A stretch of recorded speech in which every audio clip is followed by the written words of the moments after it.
Welcome everyone to the 2024 Parma City School District State of the Schools. Sorry. My name is Kawanta Houston. I attend both Normandy and Valley Forge for my digital media and creative arts program taught by Mr. Jose. One thing I love about the district is the opportunities that it provides for the students as well to help further their future. But can we take a moment to please stand as the students from Ridge-Brook and Pleasant Valley STEM program lead us in the Pledge of Allegiance.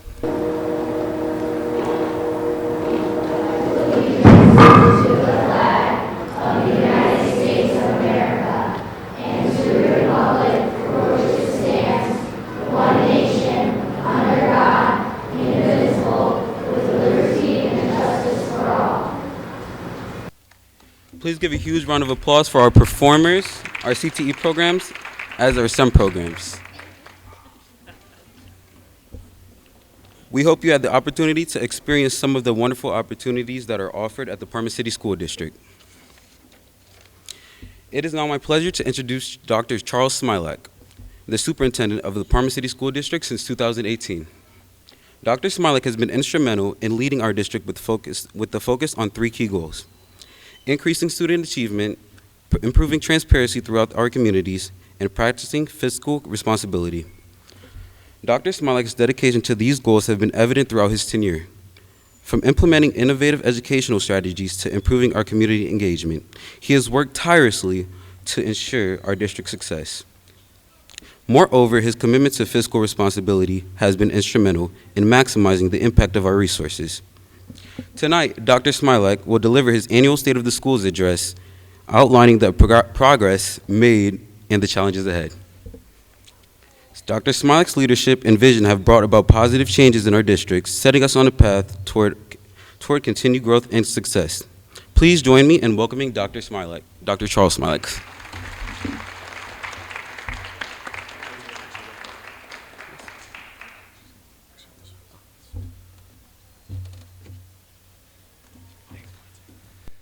Thank you, Quante. And before he really sits down, I always like to make things a little bit awkward. My goal was to actually wear a tight-fitting black sweater like his, but I didn't do enough push-ups, so you get the bulky suit. Quante, thank you so much for your introduction today. Much appreciated. And while they're not necessarily in the auditorium at this time, if we can just one round of applause for all of our talented artists and musicians tonight and the folks that came out and showed their programs in the hallway.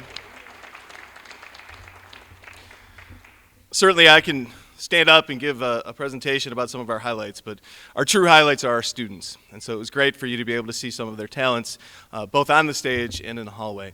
Thank you also to Mrs. Cooney and Mrs. Nance in the back for all of their work to establish this evening. Thank you to the board members in attendance this evening. We have Ms. Kerpick. Where are you? There she is, Ms. Kerpick back there, and Mr. Vaughn as well. Thank you both for your support. We certainly appreciate your tireless energy and the enthusiasm that you dedicate to our students as well.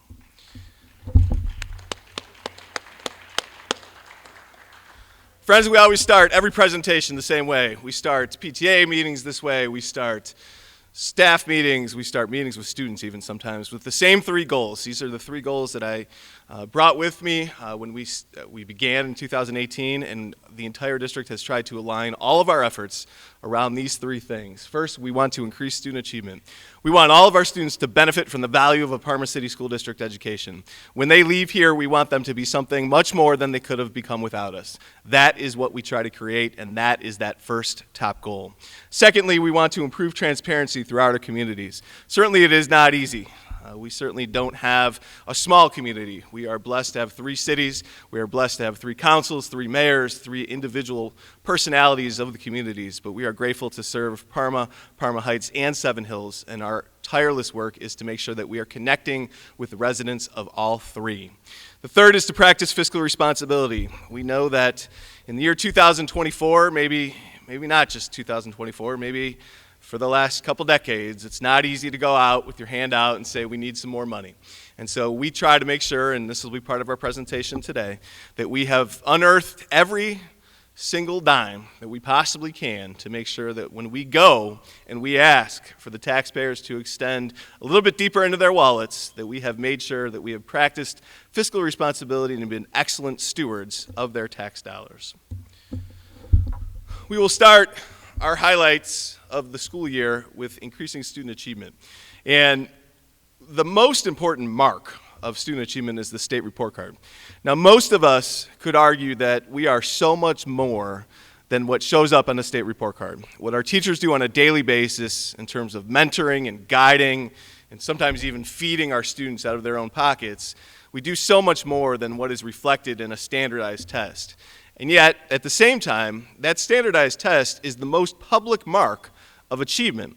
And it is one that our public anticipates and asks us to increase each year. And so we always have to make sure that we do keep our eyes on all of the data that comes. We do keep our eyes on all of the assessments that we're able to provide for our students. We do keep our eyes on making sure that we have the latest, the most up-to-date curricula in all of our different classes so that we can move these numbers in a positive direction. And what we're going to show you tonight is that all of these numbers, in fact, are heading in the right direction, and that we are, in fact, a district with very positive momentum. Our overall rating on the state report card was 3.5. The state report card changed a number of years ago from a letter grade to a star grade. It's very similarly aligned, but the stars were supposed to be less punitive, essentially. It's not real hard to correlate 1 star to an F and 2 stars to a D, but the state of Ohio, in all its wisdom, and all its committees and focus groups, said that this star will be less punitive. Our 3.5 overall rating was an increase from a year ago. We actually, if you look at the different components, there are 6 of them. And so for the most part, we scored the same. And our overall rating was not rated the previous year. Progress stayed the same. So progress was 4 stars, which means we're making a great deal of growth with our students in our classrooms. Gap closing, meaning are all of our different subgroups achieving in similar ways and increasing in their performance in similar ways. That was a 5, and that was an increase of a star. So our positive momentum shows in this state report card. Graduation rates stayed the same. Early literacy stayed the same. Certainly those are weaknesses that we are transparent about, but working very diligently to address. The last is college, career, workforce, and military readiness. They have not debuted that grade yet. We're excited for when they do because we think, and you'll see some statistics later that show that we're going to perform very well in that. We are outstanding in our career technical programs. We are outstanding in our post-program placement, and that will actually benefit us in this mark when it starts to be related. We also show this slide because it shows how close we are to a 4-star rating. And we know that, when our kids come to school, they're not necessarily thinking about, hey, we want to get 4 stars. And quite frankly, our teachers maybe even a little bit less. They're focused on that fire in front of them that day, right? The student who maybe needs something else to eat, or the student who had a really bad night and is transitioning homes. Those are the key points that we ask our teachers to focus on, the battles in front of them on a daily basis. But from a district perspective, we do look at our overall data and our overall rating, and we ask for growth, and we ask for more effort and more competence and more diligence. And what you see here is how close we were to actually achieving 4 stars as a district. Now, a 4-star rating gets us into territory that folks don't look at a Parma anymore and say, you're a 4-star district. We know that as an inner ring suburb of a major metropolitan area, we know that folks look to areas like us and they think, it's time to move out farther. Let's move to Strongsville, let's move to Brunswick, let's move to Olmsted Falls. That's where better education occurs. All the people in this auditorium know that that isn't true, but that's a perception that we battle. And crawling into that 4-star rating would help us to continue to battle that. We know that we have great value and that our students have amazing opportunities and great experiences. But our public sometimes looks at one number and says, this is what matters. We are 0.125 points away from being a 4-star district. And what we've asked our stakeholders, our parents, our teachers, everyone associated with our school district is to increase your performance by 1%. If we are better at everything that we do by just 1%, then that 0.125 that separated us from 3.5 stars to 4 stars will get over the hump. that gap will be gone. We will be a 4-star district that is associated with those outer suburbs that so many people think that they have to move to get a high-quality education. 0.1% or 1% of growth. That could mean one more day of attendance. That could mean one more lesson that it has reading, writing, and literacy, or reading, writing, and discussion, authentic literacy as a backbone. That could mean one more phone call on a prep period for our teachers, one more kid that you have in at lunchtime to make sure that they are on track and progressing the way that they should. If all of us commit to that 1% gain, then indeed that last 0.125, that last little bit of gap that remains between us and a 4-star district will disappear, and we will be at a 4-star rating. We always look at our performance index. I always look at this, and I think there's some rationale here. There are many different, if you look back to this slide, many different components that go into state report cards. And some of them are really beyond your control. A value-added score, for instance, it's hard to influence that because there's so many different variables. But one piece that's very easy to look at is your performance index. Every time a student takes a standardized test, they're going to come out with a grade. And what you see over here on this side are the different levels of achievement the state will give their performance on each standardized test. So they'll look at, did you score advanced plus? And that's worth a weighting. Did you score advanced? Are you accomplished? Are you proficient? And so really, that's the one number. Performance index is the one number that's that compilation of every single test score that we have. And in a district of approximately 9,000 students, that's about 36,000 tests, just to throw you for a ballpark number. So they take all that 36,000 tests and they put it into one number. Our number has climbed coming out of COVID at a rate that we're extremely proud of, at a rate that outpaces almost every one of our neighbors. Here's where we bottomed out during COVID. 68.6 was 2021. That was coming right out of COVID.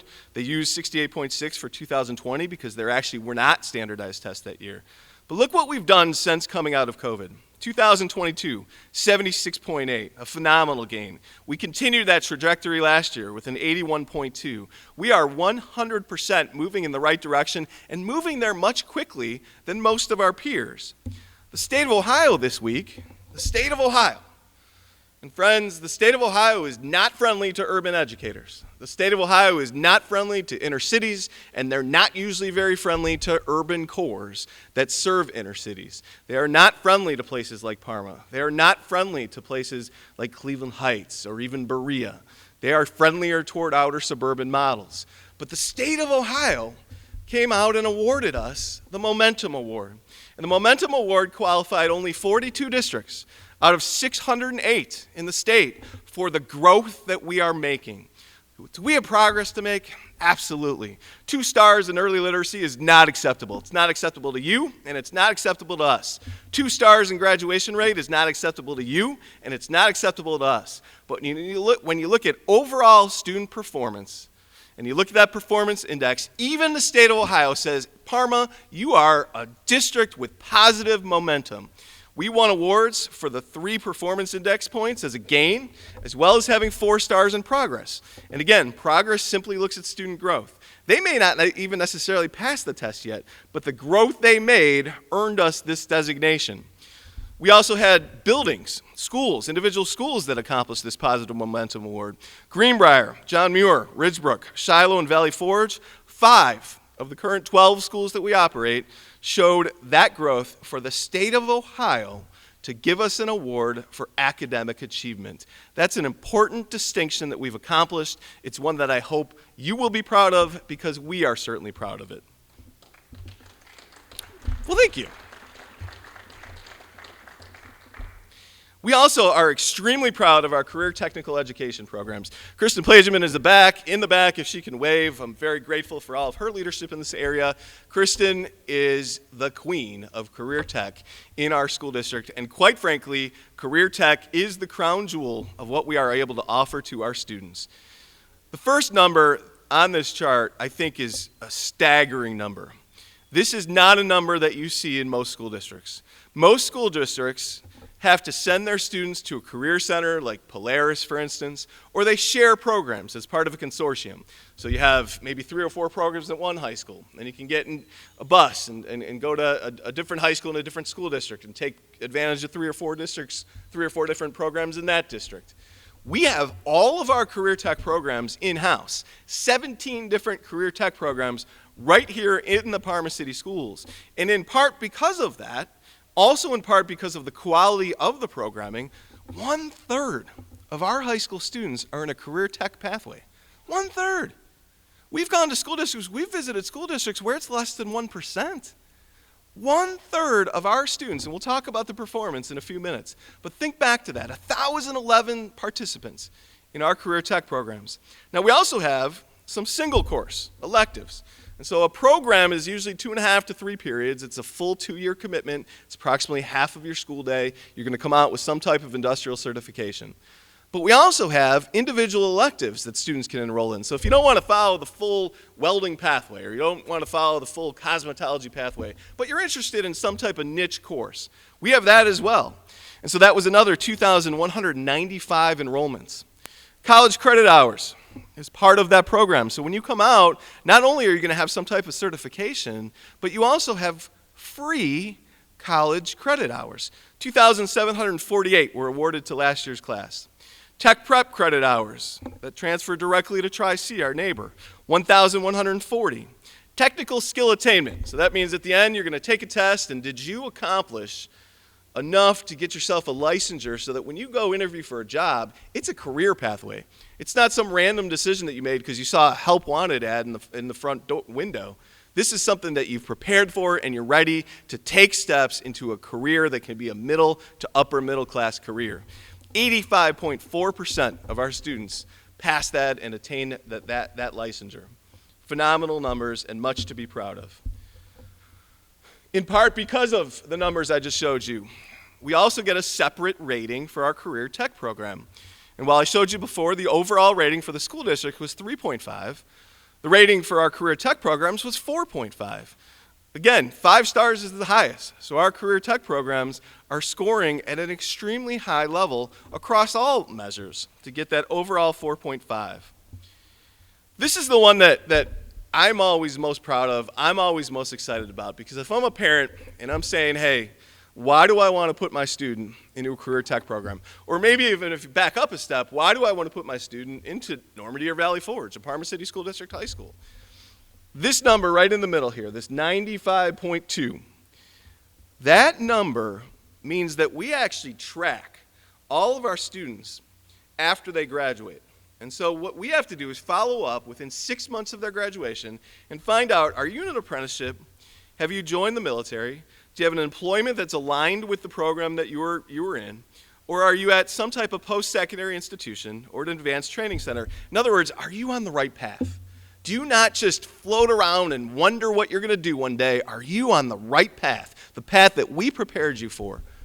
95.2% of our students said we absolutely are. And that's the data report to the state, and that is a phenomenal statistic. Essentially what we're saying is join our career tech programs, 1/3 of our students do. We will get you on a pathway to success.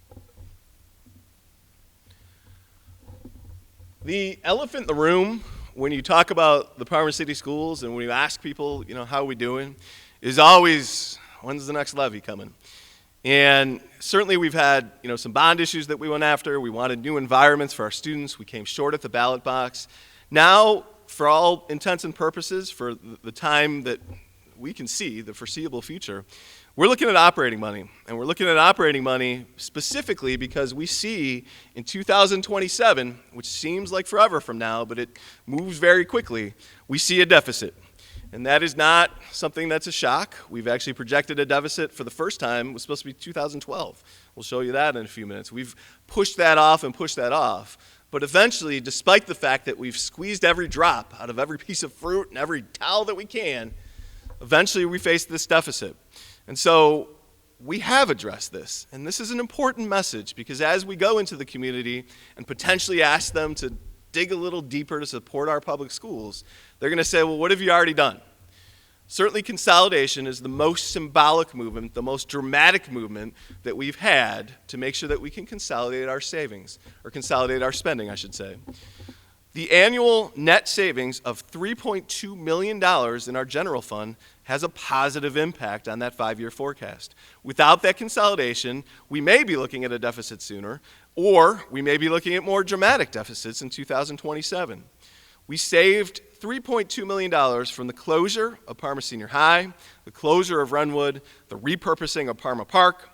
That led to a certified staff savings as well as you consolidate those buildings. All told, it's a $3.2 million savings. Now, it could be a little bit higher. We promised the community when we did this that we would add back high school busing. We knew that when you went from 3 high schools to 2, we would really have a need for our students, especially in the northern part of the city, to have some transportation. And so that's about a $500,000 expense. Sometimes you have a moral imperative. Sometimes, despite the fact that it may not be the most efficient in terms of dollars and cents, you've got to do good things for your kids. And high school busing is a good thing for our kids. And so while, yes, that was an expense against that consolidation piece, we think that we owe that to our community. We owe that to our families. So all told, consolidation led to $3.2 million in savings in our general fund. We have been able, as you see here, to squeeze every last drop so that we know when we finally do ask for new money, we've made sure that we have left no stone unturned. And if you look at this chart, we're pretty proud of the fact that this isn't actually new news. The first time we projected a deficit was actually in 2018. That's the year Sean Nucio, he's our treasurer, and I started. And the first deficit was projected to be 2022. So when you look at this sort of how we've played out here, in 2019, we still projected a deficit. In 2024, 2020, we thought, okay, we can get to 2025. So you see the trend. We've been able to do this really in 3 key ways. First, we're extremely conservative when we project how much revenue is coming in. And I give Sean Nucio all the credit for that. He's our treasurer, and he is very good at being conservative in estimating how much we're getting in taxes, how much we're getting from the state. But that second piece is all of our staff. It's responsible spending. It's the fact that when folks come to us and say, we need this, or we need this, or we need this, we would absolutely love to say yes. But the reality is most of the time we have to say, okay, we can give you that, but you've got to give us something back too. We really try to work to be budget neutral because we know that fiscal conservative approach will be more palatable to our community, and that conservative approach will lead us to be able to keep prolonging the ask for new money. We also strategically used ESSER, and we'll share that on this slide. ESSER funds were given to us by the federal government. This was the ARPA plan, American Rescue Plan, and the education end of that, the educational arm of that, was the ESSER funding. And I will never be here to cast aspersions on other school districts and how they came to the decisions that they came to. But I will tell you that as you read the news or talk to friends, there are some school districts who are absolutely falling off a cliff much sooner than 2027 because when they had their ESSER funds, they used it for some very exciting opportunities for their kids, which was great. But they had no plan how to prolong that. They had no plan what to do when that ESSER money went away after this fiscal year, which it does. We didn't do that. We were extremely conservative and strategic. Yes, we targeted some resources for students. And yes, we looked at remediating the effects of COVID. But for the most part, we supplanted. We put that money back into the general fund when we could. We got about approximately $32 million in ESSER funds. $21.6 million of that went right back into the general fund. That way we could go to the Parma taxpayers and say, we have done everything we can, every dime we've gotten that we can use from somewhere else, we've put back into the general fund so that we don't have to keep asking you for more money. We did have some long-term resources. It was something that we actually had to commit to. ESSER would not let you use 100% of it for supplanting. Some districts probably wanted to say, okay, if I'm getting $32 million, I'm putting $32 million back into the general fund. That was not an allowable use. You had to divide it in certain ways. And so we did invest in what we think is a community resource, not just a Parma City Schools resource, a community resource, lighting and turf at Byers Field. We also adopted quite a few different textbook series so that we could have the most up-to-date curriculum in our students' hands. And so that was $4 million. We also said, can we take any action to give some relief to our parents? Can we understand that it's a pandemic and understand that folks don't have that extra $50 or $75 that sometimes comes in student fees? So we actually waived student fees for several years. We had summer school for no cost to families, and we also invested in Chromebooks. So while you hear on the news some other local school districts struggling with that cliff, that fiscal cliff that comes, folks, we invested that money right back in. We don't have exciting, amazing opportunities that we paid for by ESSER with no plan to continue. We also want people to understand, if we are to go in November for an operating levy, that we really have outperformed our neighboring districts in staving off that need to ask for more money. So when you look at the different districts that appear here, and then you look at the most recent operating levy passage, Parma's at the bottom of the list. North Olmsted, Rocky River, Brooklyn, Fairview Park, Strongsville, Berea, Cuyahoga Heights, all of them have had some type of infusion of operating funds from their local property taxpayers since we have. Our last positive result in an operating levy was 2011. We've made this levy stretch 13 years. And just as you see that picture, we haven't done it by accident, folks. We're squeezing every drop out of what we currently get so that we can be confident when we're ready to ask for a little bit more. Proving transparency is always important to us. We want our community, whether you have a child here or not, whether you're an alumni or not, we want you to feel a connection to our district. And that is one very important aspect is our social media. And social media comes from Jennifer Nance and Megan Cooney. They're both here. We're very grateful for their efforts to increase the amount of folks that are connecting with us through that social media. Facebook, you see positive trends. We've tracked this from 21, 22, all the way through into this year. Instagram, you see positive trends. Twitter, you see positive trends. Our website with 897,000 visits. All phenomenal numbers. This is people interacting with the district, whether or not they have children here. We want to be a pillar of the Parma City School District region.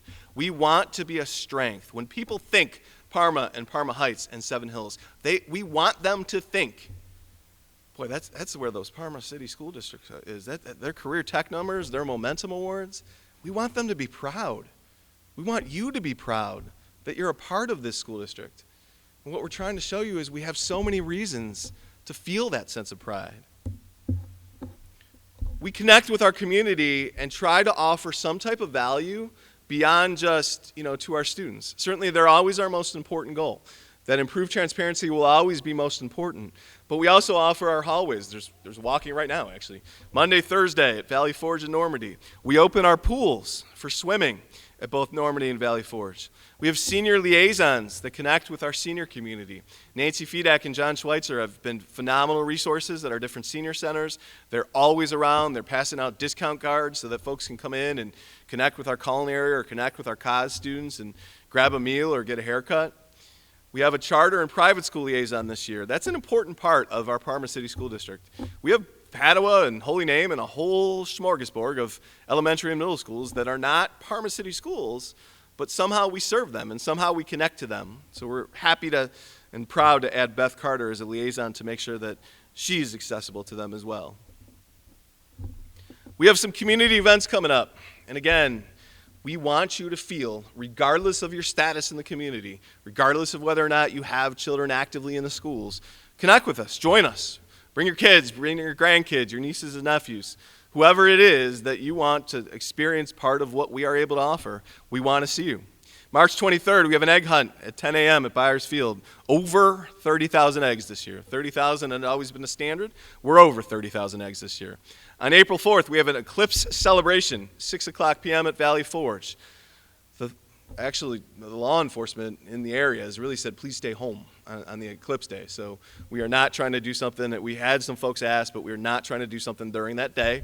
We're concerned about traffic just like everybody else is. We're concerned about cell phones going out. So our celebration to prepare you to watch the eclipse from home is April 4th, and we hope to see many families in attendance.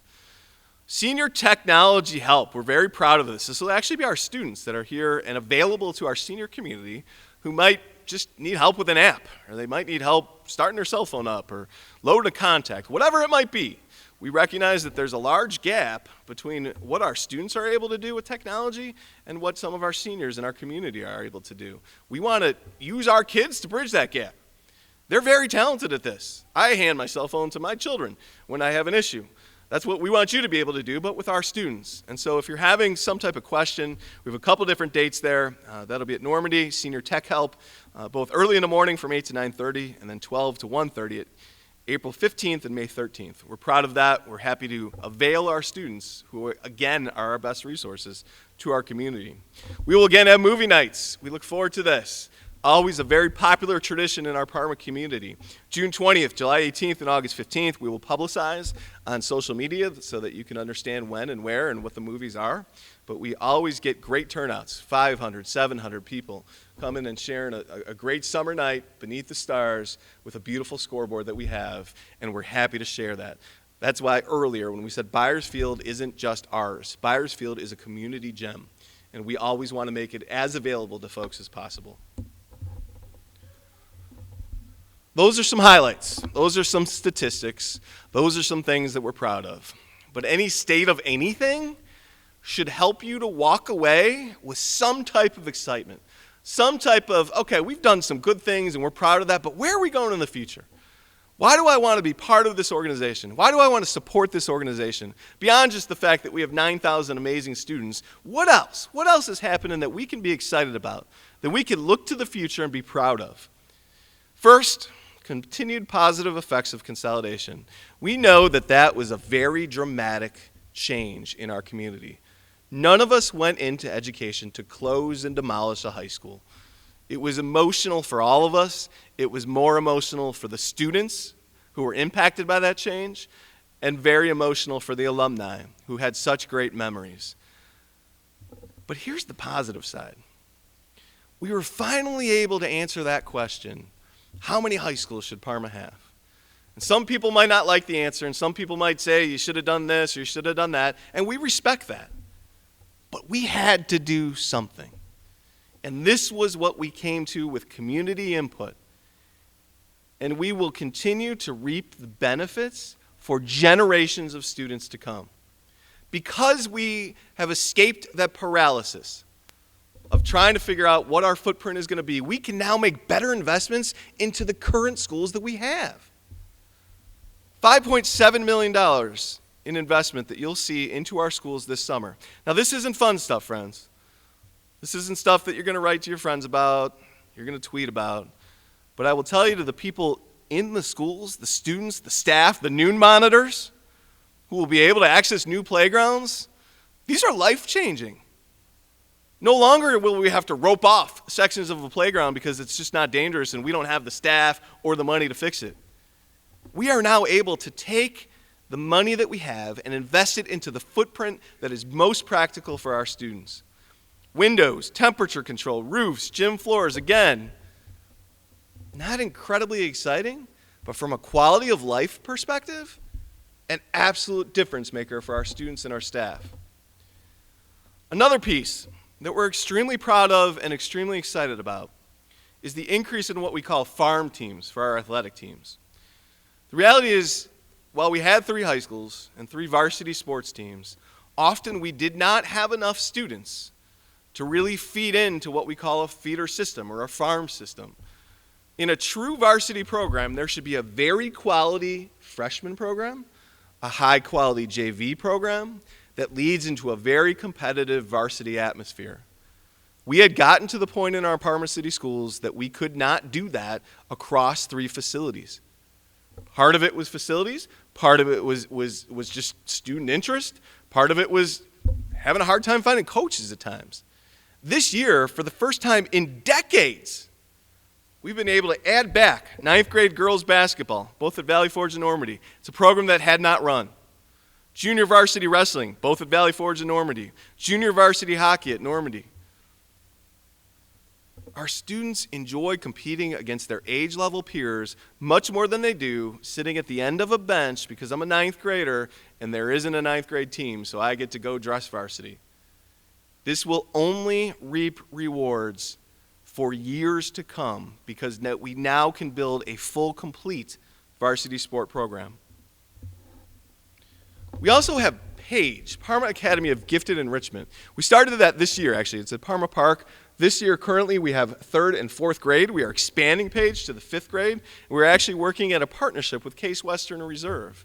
When we look back at many of the different programs that we've opened since 2018, and we're proud of all of them. ACES, for instance, is a phenomenal facility where we save really millions of dollars by the students attending ACES, but more importantly, we keep students that we used to have to send out of the district, we keep them in our school district. That's ACES, and we're extremely proud. But we also recognize that there was a gap for our highest performing students, that we hadn't differentiated something really specific enough for their needs and their learning styles, and so that was the creation of PAGE. This is its first year. We have approximately 33 students in 2 grades. Next year, we're adding to the 5th grade, and again, we want to be a pipeline to Case. And if it's not Case, that's fine, but what are the tools that we need to give our students now so that they are on a clear pathway to a very prestigious, high-performing university? We talked about Career Tech before, and we're so proud of Career Tech. 1/3 of our students achieving at a 95% rate within 6 months of graduation. But we also need to create specific programs for students at the highest intellectual ends of the spectrum, and that's PAGE. We will have a strategic plan. We held off on a strategic plan for years, probably decades, because we had to answer first, what's our footprint? We could never get a community group of folks together and say, let's look ahead to the future without the elephant in the room being, how many high schools are you going to have?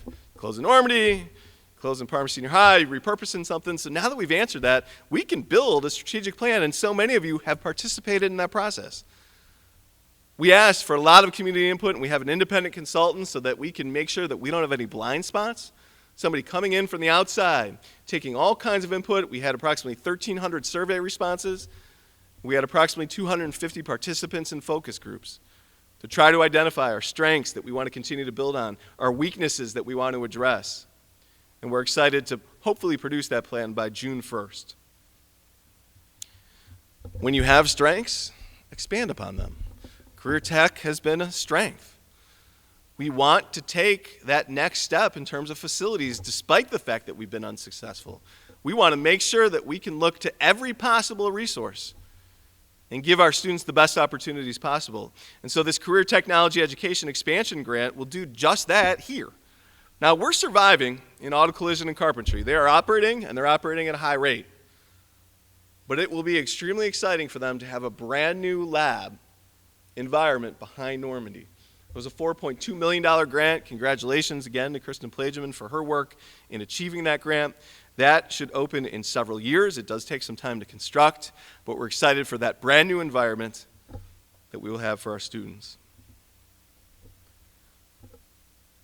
The best ambassadors of our school district will never be administrators, they'll never be school board members, they'll never be teachers or administrators.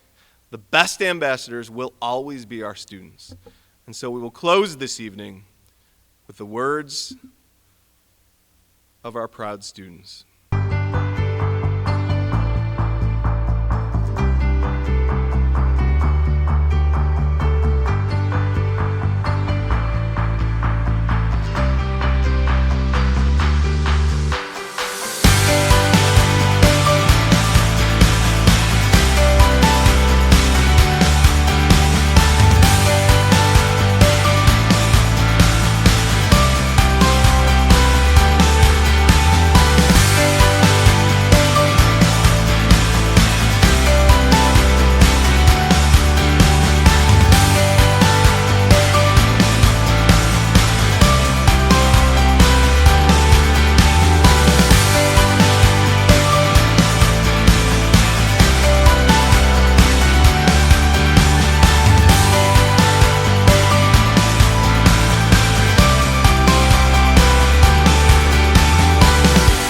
Parma City school programs have really helped me develop my skills all around, whether that be my people skills or my educational skills.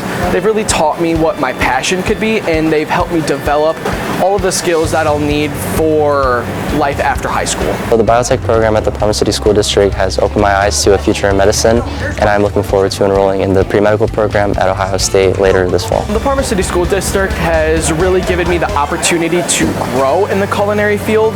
With the certifications I'm able to achieve due to this program, I could skip almost an entire half of the year whenever I go to whatever culinary school of my choice.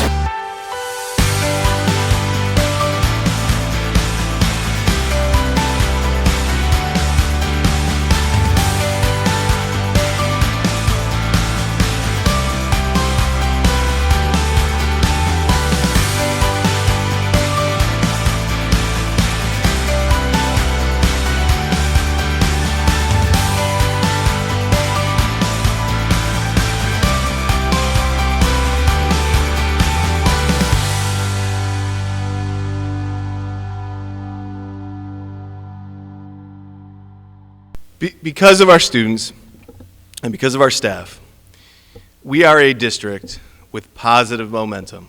And it is positive momentum that we are proud of. We are asking everyone with any association to think about the way in which you can give 1 more %.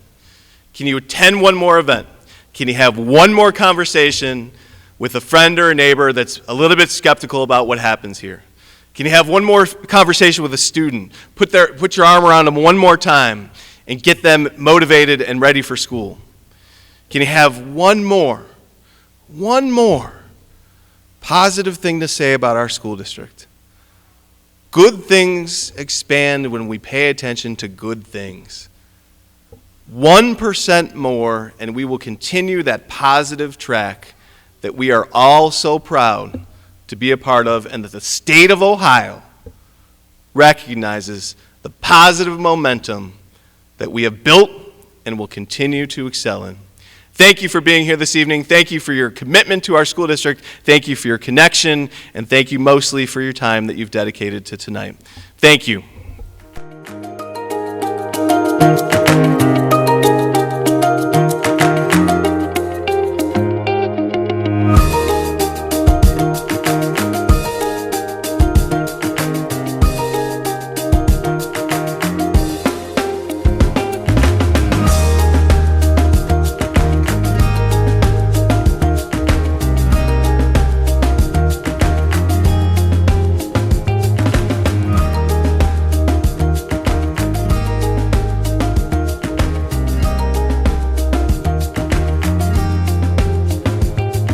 This is a piece by a modern composer. Her name is Melanie DeMore, and she says about her music, "My music is accessible to everybody, no matter who you are, where you are, or what you call yourself. And that's how I like it to be. I like to make it so that everybody has a place at the table, that you can see yourself. And that's been important to me throughout my teaching with my kids. And if I write songs for my students, I want them to be able to recognize themselves in that music. Because when you're not seen, that's when things get weird." So this is Melanie DeMore's Blessed Be.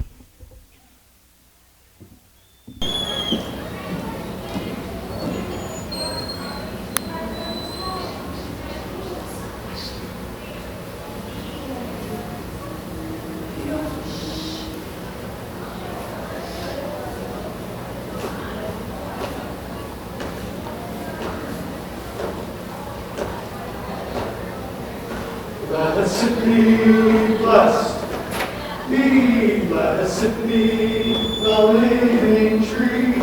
Blessed be, blessed be, blessed be the living tree. Blessed be, blessed be, blessed be the living tree. Blessed be, blessed be, blessed be, blessed the living tree. Blessed be, blessed be, blessed be the living tree. Blessed be, blessed be, blessed be the living tree. Blessed be,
And now we're going to create some space for our brothers and sisters in song. This is the Normandy High School Choir, directed by Miss Sarah Shunk.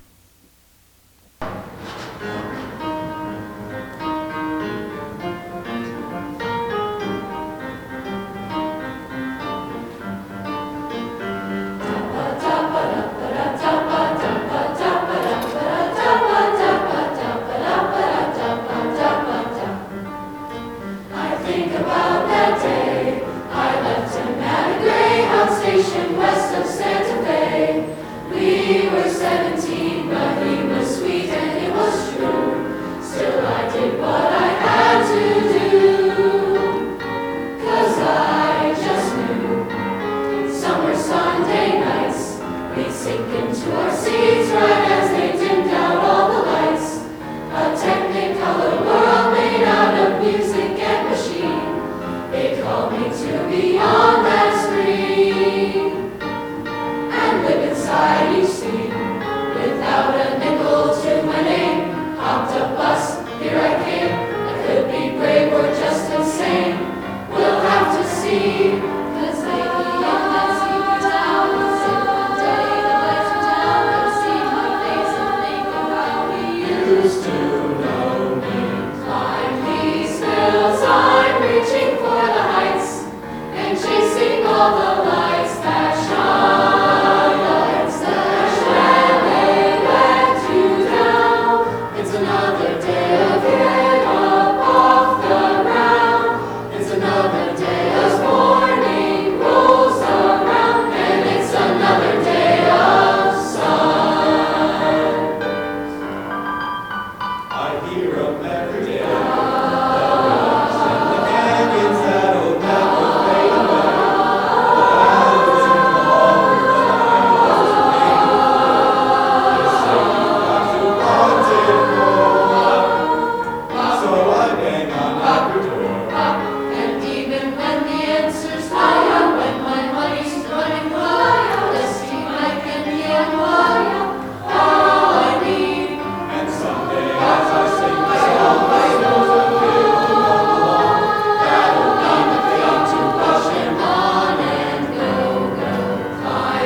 Can you hear me? Yeah, oh, great. Okay, great.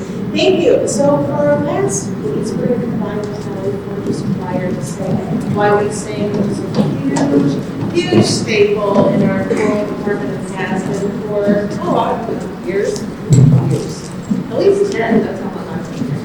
So we are going to just make sure we include everyone because that's the point of music. The point is we've got community and everyone. So here we go as we sort of prepare for Why We Sing.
choir room, and we will. Thank you so much for having us.